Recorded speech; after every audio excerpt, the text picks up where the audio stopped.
Well, with tech losing traction today, the XLK tech sector ETF down nearly 2%. The semis under even more pressure.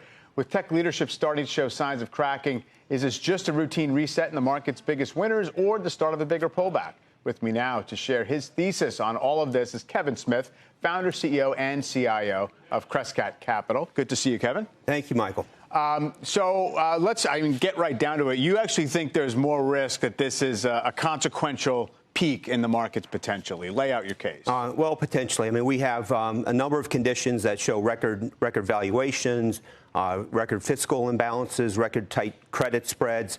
I mean, the imbalances are definitely there for something bigger to unfold. But the question is, what's the timing indicators? And we have a hawkish new Fed chair. We have this exuberant bullish sentiment across the markets. We've got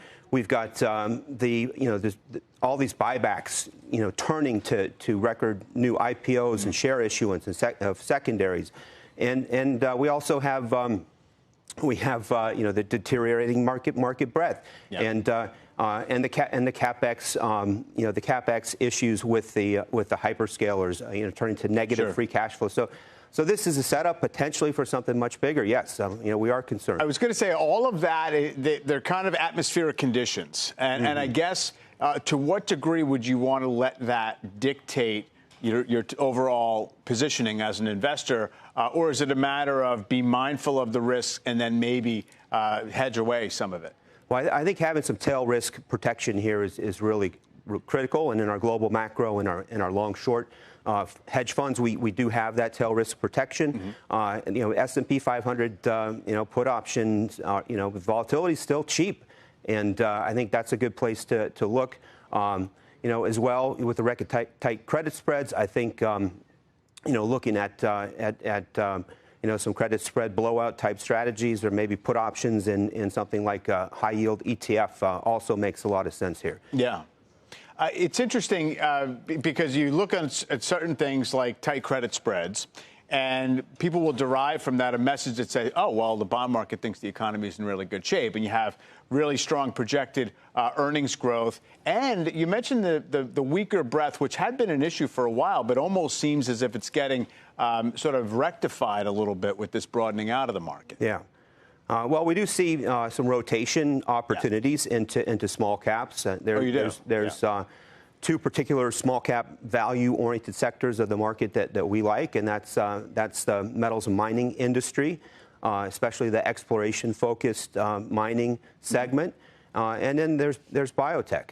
Okay, what biotech? It's really fascinating because it feels like it has been a beneficiary of some of the backup in pure tech. But is there anything else going on that you feel like it makes it a good diversifier here? Well, I think in the wake of COVID, there really emerged a steep value opportunity in biotech, but that was like 3+ years ago, and it took more than a couple years for the sector to finally perk up. Towards the end of last year, initially you could buy these companies for less than cash in many cases. And so that for us was a catalyst to start a theme really 3 years ago. We brought in a new analyst, Lars Tile, who's a PhD biochemist, to help us flesh this theme out. And I think there's a lot of opportunity still ahead. And in the mining idea, is that purely a play on precious metals, which I guess have been more out of favor recently?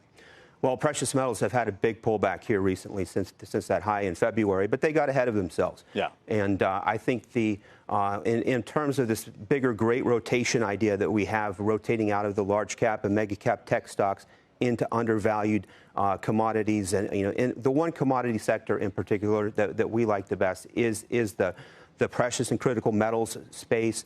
And but the exploration side of the industry is really where the deep value and the high growth potential is, and so we're most focused there.